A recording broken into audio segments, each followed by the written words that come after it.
Sup, people. How's it hanging? As you can see, we're going to play some Icewind Dale, one of my favorite games. And I was thinking, right now I'm reinstalling DDO, because if you've been keeping up to date with my stuff, you would know that the game crashed on me, and I'm just reinstalling the game just in case, something weird happened, because, I know the game has switched hands company-wise, and ever since it happened, I noticed the game has been acting a bit weird in general, so I'm just reinstalling it just in case. But I figured, I got 3 episodes of that on Monday, Tuesday, Wednesday, so I'm thinking, what else can I do to fulfill the rest of the week? Like, I want to play Icewind Dale. I've been playing it a bit, but I figured if I like it so much, I should record it now while I still like playing it. I can't guarantee I'll beat the game, but I can guarantee we'll have fun playing it. Though, for the sake of keeping it interesting, I am going to give myself a few rules, and we'll talk about those as they come up. But, basically, not going to use any of these assholes, because that'd be no fun. We're going to create a 6-man party. I'm going to try and do it as quickly as possible, but we're going to have a little bit of fun in the party. We're not going to have a super optimal party, but one that should be good enough to, get through Icewind Dale and not get completely wrecked, is the goal. But some rules, like I said, to make this interesting. I'm going to play this game all the way through on core rules, as far as I can get. And if someone happens to die, I am not allowed to save scum just because they died. I'm only allowed to reload the save if my party wipes. Beyond that, if someone dies, I have to pick up all their shit, as per usual, drag their corpse back to a temple, and pay the price to revive them. This means I have to be a lot more careful than I normally would when I'm playing, and use skills and other abilities I would normally ignore. So, let's have some fun. The first character I think you should always make when you're making a character in Icewind Dale is your party face, probably. The person who'll be in slot 1. So, let's do that. Let's have our party face be male. I'm not quite sure what class I want this guy to be, but he's going to be a melee fighter of some description. I could make a halfling fighter, it'd be funny. Do I want to do a halfling fighter? Fuck it. Why not? We'll make this guy super tanky. Halfling, let's go. And he's going to be a straight class fighter. I don't want to worry about the class kits for fighter. For this character... Oh, no, I know what this guy should be. No, you shouldn't be a halfling. I almost forgot the idea of my party I had. That's not a dwarf. 1 second, I'm well aware I can change my thing mid-game, but, I like getting it right from the get-go. No, I wanna try some different classes. I wanna try a Dwarven Defender out. So the benefit of the Dwarven Defender, or the benefits are... They get to go into a defensive stance, which for 1 turn, which is 10 rounds, they take a lot less damage, get bonuses to saving throws, but they move a lot slower. Also, as level up, they just gain natural resistance to damages. They use D12 hit die. However, there are some disadvantages. You have to be a dwarf. You can only get high mastery, 4 slots, in axes and warhammers, and any other weapon, you can only get 2 slots in them. So you can't get the Grand Master 5 slots in any combat style. But that's fine. Dwarven Defender, they're usually good aligned, and I'm just going to keep all my guys good aligned for no particular reason. It doesn't actually matter. I can make everyone chaotic evil, it wouldn't make a difference. Neutral good, though, for fun. So stats, the way I'm going to do this, I'm going to re-roll until I get 80-something. 83, I'd probably be good with the fighter. Yeah, 84 is good enough. So... when you're making your characters, you want to keep in mind what you want them to be doing. Because a dwarf, and he's a fighter, and I'll tell you right now, his intelligence doesn't matter, his wisdom isn't very important either. They don't really matter in 2E. What's more important is that he has 18 strength. It's a really good strength roll, actually. For anyone who doesn't know 2E very well, the way strength works in 2E is, if you roll an 18, you then roll for exceptional strength, unless you're a halfling. And this number is basically how extra strong you are, It's kind of different between like a between two Olympic athletes and between a bronze medalist and a gold medalist is the best way to look at it. That's how I think even Tui explains it, where an 18-100 weightlifter would be a gold medalist, whereas an 18 strength weightlifter would be probably just a bronze medalist. As a dwarf, we get to have 19 con. We're going to do that because there are tomes and items that will increase that con. And if we can increase that con by one more, we'll begin to regenerate, which is really useful. And we're going to max out our con. And now between these two stats, intelligence is, I will tell you right now, if you're not a spellcaster, completely useless in this game. So I'm going to get my wisdom to 11 instead. Wisdom isn't very useful either, but whatever. It's more useful in theory. Alright, skills. So I'm going to go with axes in this case, and I'm not going to worry about other weaponry. I could specialize in something else, but this guy is going to be a, I think in the theme of a Dwarven Defender, he's going to be sword and board. Yeah. Appearance, let's see, what's this guy wearing?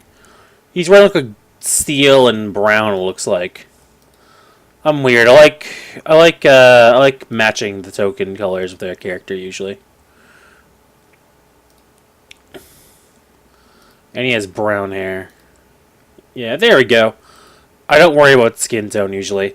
I'm just gonna give my let's listen to these. No. No. No.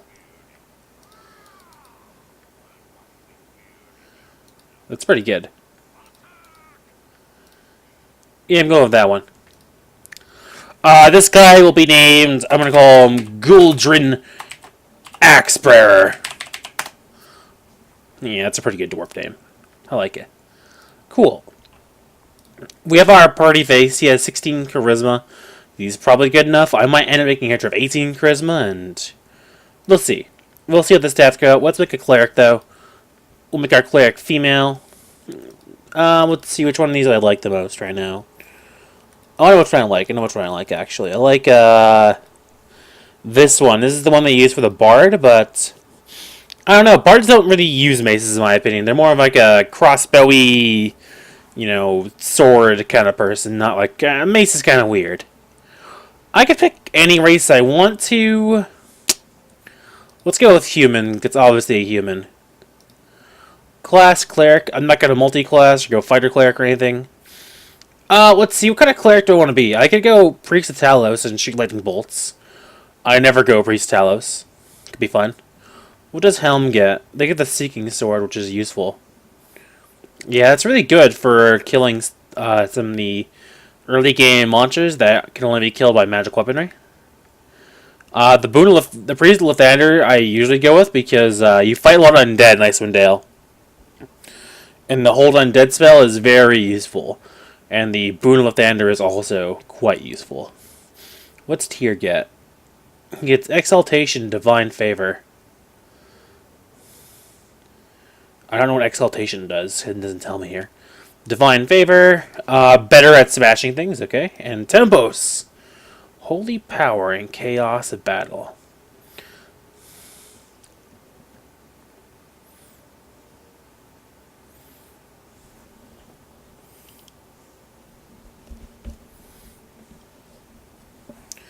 Ooh, that sounds kind of fun. Let's do the Priest of Tempest. I like the chaotic nature of this person. They'll be chaotic good. Ooh, that 82 is a pretty good roll. I'll see what I can get from this first off. So let's talk about stats again. So you saw on that dwarf I maxed out the Constitution and I rolled an 18 here. But I'm going to reach the Constitution at 16. You might ask, why would I do that? Non-warriors, so priests, mages, rogues. If you're not tangentially a fighter, you do not benefit from high con. The maximum con you benefit from is 16. So having more than 16 con is a waste. Also, I'm a cleric. I only need 9 intelligence. So I can bump that down to 9. Now, this cleric will be fighting in the front lines. I just keep that in mind. With this stat roll in particular, I would probably dump charisma as well, to be honest. The reason you want 9 intelligence, by the way, is this note right here. A character with intelligence score of 8 or less is illiterate and cannot use scrolls or most wands regardless of her class. So, if my intelligence was 8, I could not use wands or scrolls. There are plenty of priestly scrolls I might want to use, though. So here's the issue, though, as well, when I'm making these characters. My stats should be good at all times. I should always, if I'm going to be a melee fighter, my strength should be 18, my dex should be 18, my wisdom should also be 18. That's 5, 10, 15. More stats do I want. I have 9 already, but I can reduce this by 6 to 3 and get 15. So this character will not be a party face. This character will be simply the mighty cleric. So I'll dump up this charisma stat right now. Let's see. Weapon I want to go with. The priest, the woman in this picture is using a mace, so let's go with mace. And I'll go with sling as well. Picking these spells doesn't matter very much. I'll just pick what I usually go with, I think. I like having a Cure Light Wounds. I like having a Curse sometimes, but I'm gonna go with I'm not gonna get either. I'm gonna get a command isn't as good in this game. It's always tough. So the reason I say command isn't as good in this game is that in normal Baldur's Gate, if you cast command, the guy is down for the whole round on the ground unconscious. Whereas in this game, the first person hits him makes him no longer unconscious, which makes like a lot of sense, obviously. But you know, whatever. I'm gonna go with a bless, and I'm gonna go with a command because command is still useful for crowd control. The priest in this picture has white hair, so let's go with that. Her minor color is certainly blue, and it looks like her major is like white. Yeah. Let's go. Let's listen to some female fighter voices.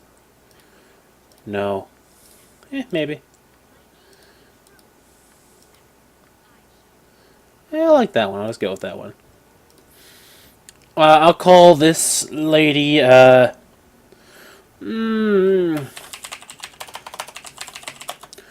Priestess Krilla. I like giving all my characters, like, you know, names that make some sense. I don't know. I like it. It's, you know, making a party of D&D adventurers. I think that's why I like Icewind Dale and Baldur's Gate. It really, you know, has that feel. Let's see. So my third frontline fighter. I like to have my, when it comes to the party commission, half male, half female. I don't know.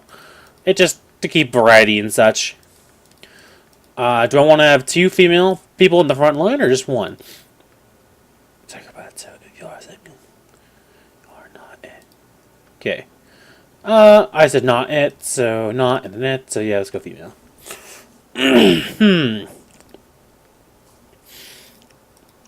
Now I had an idea of what I want to do for my other frontline fighter. I like how edgy this picture is.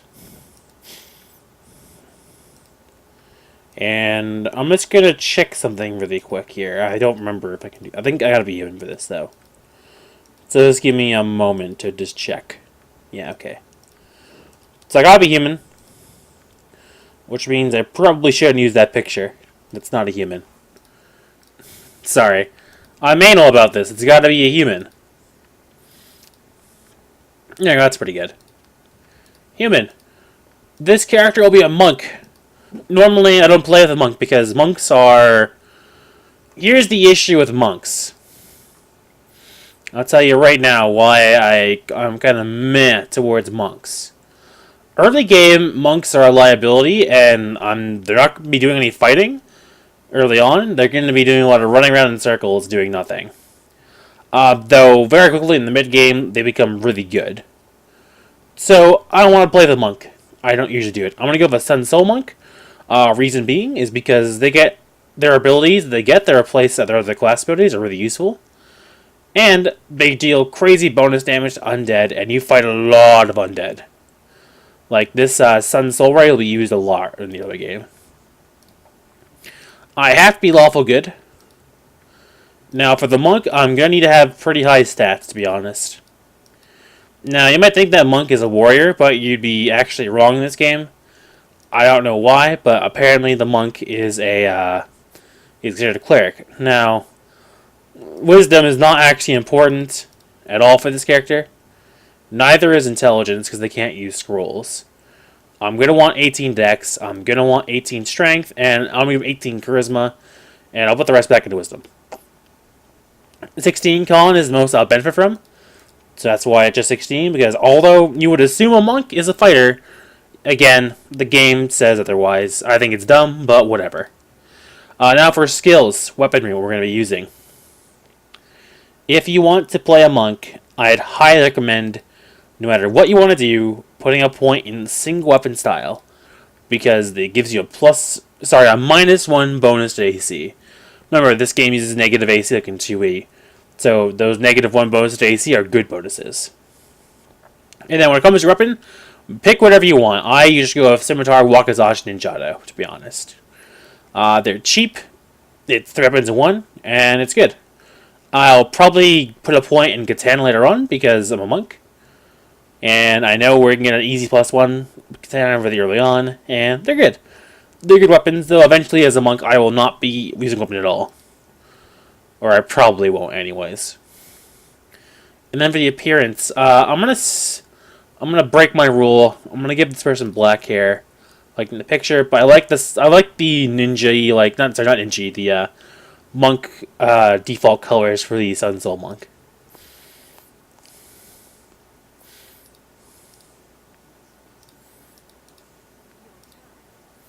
I like that one. Let's go with that one. I'm gonna call this monk Marlowe. I think it's a pretty good monk name. Cool. We have our frontline fighters figured out. Goldrin and Krilla will be our like tanks more or less, more Goldrin than Krilla, and Marlowe here will be our like sneaky, not sneaky per se, but useful backstab person to come in after these two have already engaged. So, I think the next person we should make is our wizard. So let's make him. Fuck it, let's use the most generic wizard portrait ever. In wizarding fashion, I think he should be a half-orc, obviously. No, he can't be a half-orc wizard. Do I want to go with gnome wizard, actually? Gnome wizard's really good. I know what I want to do. I'm going to go male. I'm not going to use that picture I picked, because it won't fit the kind of wizard I want to do now. Let's see. That guy might fit. That guy's pretty good too. I like this one. You have a younger wizard, yeah. So we're going to be a half-elf. We're going to go mage. And I'm going to be a wild mage. So here's what wild mages get to do that are special. They get access to some unique spells. Nahal's Reckless Dwemer, Chaos Shield and its improved version, and other such things. However, wild mages have some RNG involved with them as well. They have a chance, whenever they cast a spell, for it to wild surge. When a spell wild surges, it does a completely random effect instead, which can be good or bad, or somewhere in between. Also, whenever they cast a spell, there's a chance that when they recast it, that the cast level of the spell will vary between 5 levels lower or higher than the wild mage's true level. So, sometimes when you cast Magic Missile, you shoot a lot more missiles than you normally would. Other times, you don't. And then, this spell in particular is very interesting, the Hall's Reckless Dwemer. It's really good. It lets you cast any spell of any level that you know, at any time, whether it's memorized or not. However, and this is important, that spell is guaranteed to wild surge, so it's interesting. I'll be using it a lot. Someone sent me a message on Steam. I'm going to cut this out, by the way.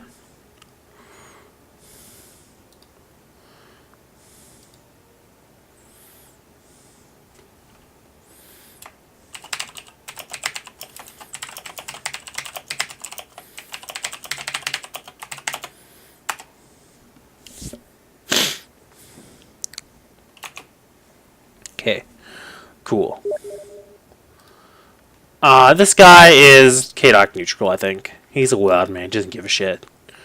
Wizard stats aren't very, don't even be high. Yeah, he's fine. I actually want to have a decent wisdom score. This guy is not charismatic at all. Maybe I don't. So, 18 intelligence is really good, obviously. I only need like 10 strength in this guy, probably. 16 con, and then I'll give him... There you go. Boom. Perfect wizard. Being that he's a wizard, he uses a sling. You might think, why don't I remember use a quarterstaff? He is never going in melee combat. He will be in the back forever. I might give him a dart proficiency next level. Or not next level when he gets it. So for my starting spells, I have picked the Harlow's Reckless Dreamer at level 1. I'm going to pick Sleep. And I'm going to also pick Identify. The reason why I'm picking Identify is, actually, I'm going to have a Bard in my party, I think. I don't need Identify on my Wild Mage. I'm going to get, I don't get Magic Missile because it's really good. But I'm going to get Chromatic Orb instead. It's not as good. Though, technically better early on, because it deals damage and has other weird effects based on your level. So I will pick that. I'll have this and that memorized because I gotta.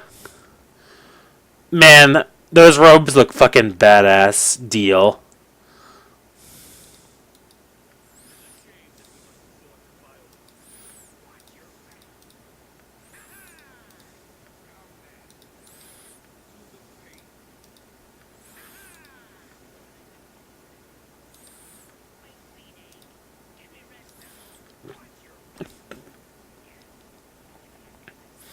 Sure, that's a good wizard voice. I'm gonna call this guy Gatzelgrin the Enchanter. That's a great wizard name, I think, in my opinion. I like it. He's good pals of Guldrin, probably. They have G names.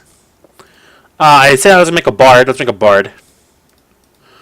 Usually my bard's female. Let's make a male bard. Let's see, is there any good, obvious bard picture I should be using out of this? Probably not. I know the female one has one, but... I know the bard one for this one. It's the dude with the fucking drums. I'm gonna go with this guy, though. He looks all wizened and old and such. I like him. He's gonna be human.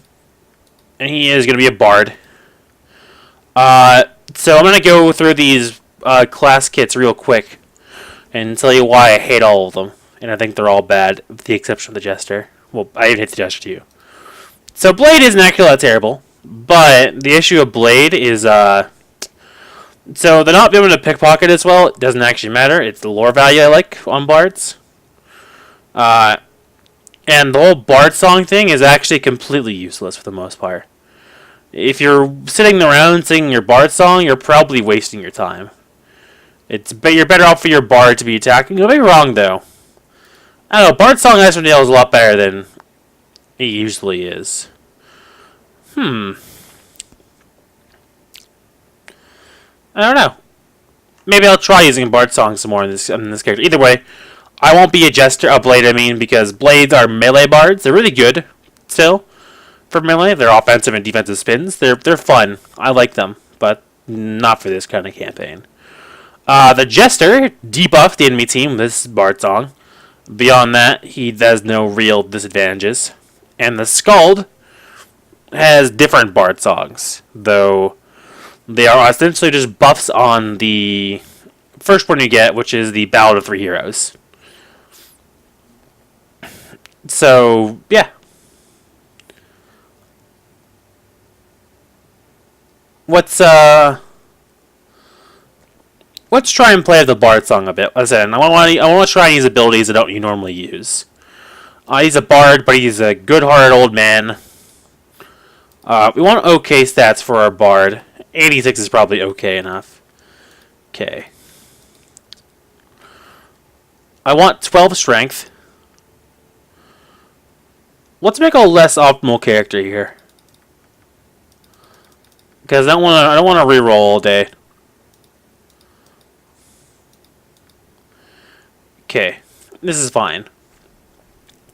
Normally I'd want, like, con to be 16, and I'd want this wisdom to be higher, but it won't matter. The job of the bard is to cast spells and be okay with the longbow in this case. I'm giving him a longbow proficiency, and I'm also giving him a crossbow, just in case I fuck up somehow. But I'm pretty sure longbow is just 12 strength. No, let's keep the skin color the same. He has white graying hair, so... He had like a dark brown and some red. Let's see. Let's find a male thief.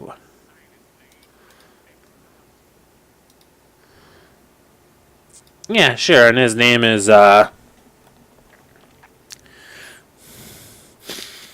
what's a good old man name?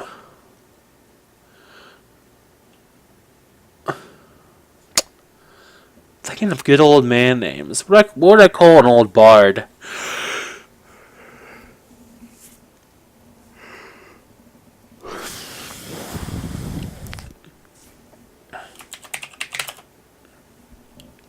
His name's Gideon.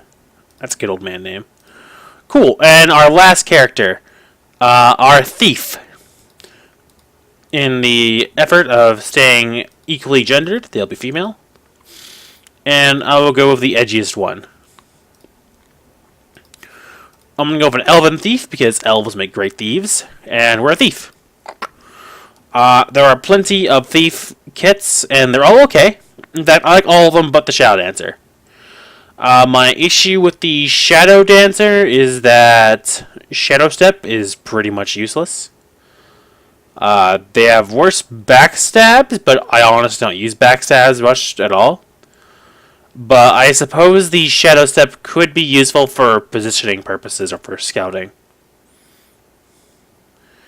Beyond that, the only thing about them is they can hide in plain sight and get lots of backstabs. Oh, you know what? I know one you could use for Shadow Step. You could use that to get back into stealth very easily. But we're not making a thief for backstabbing. We're making a thief for thieving. Now, I kind of want to go Swashbuckler. So, like I said, I don't give a rat's ass about backstabbing or sneak attacks. Right. So, Bioner is interesting, but I don't like these guys have reduced, I don't like the reduced skill points. Same with Assassins. Normal Thieves are good, but I don't care about these. And all of these, well, except for the 2-weapon style and mid-weapon specialization, I don't care about those. But, +1 armor class and +1 hit and damage, these bonuses are not for mid-weapons, they're for anything. Which means, I'm going to be a Swashbuckler. I'm going to be neutral good. So as a note, Rogue is another class where you want 9 intelligence, by the way.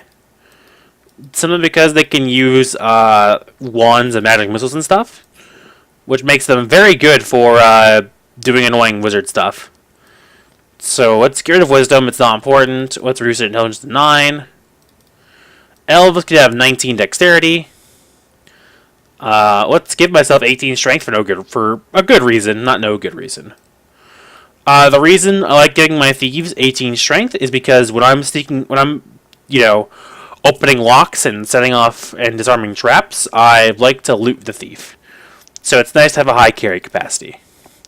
19 dex is self-explanatory. I want to shoot bitches. 16 con, so I'm not squishy, and 18 charisma for fun. Because I like having fun.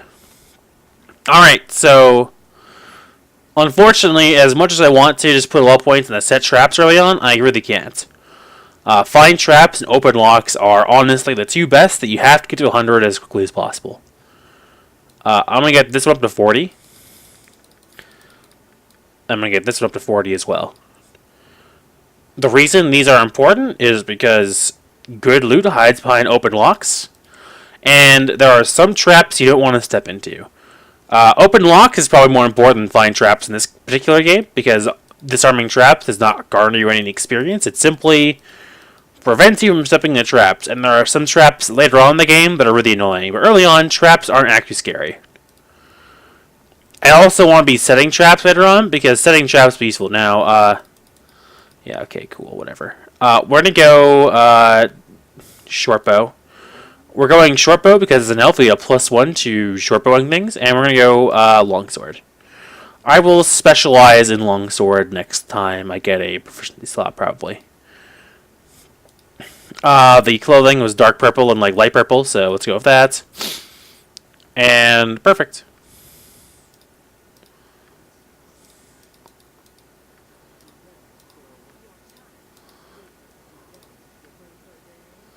Sure, I'll go with that voice.